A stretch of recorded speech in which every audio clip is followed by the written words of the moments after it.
जय जोहार संगवारी हो। छत्तीसगढ़ी संदेश में आप मन के स्वागत है। बलौदा बाजार के नाम golden book of world record में दर्ज।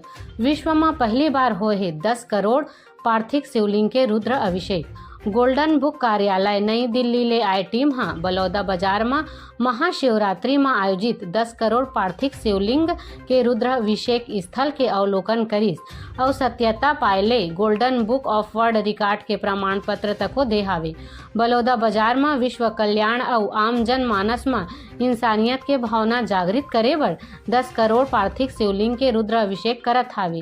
साथे में 1100 ब्रह्मांड 9 फरवरी ले लगातार 24 घंटा मंत्र उच्चारण करत हावे, जेकर बाद आज golden book of world record में बलौदा बाजार के नाम दर्ज करे गे है।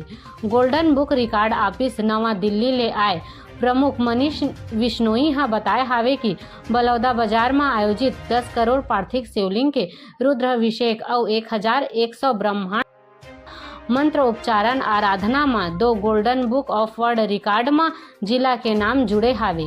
घोर अघोर और भूत भगवान के सानिध्य में यह अद्भुत आयोजन होए है और विश्व में पहली बार होवत है। यही कारण एकर नाम ला जोड़े गे है और प्रमाण पत्र दे गे हावे।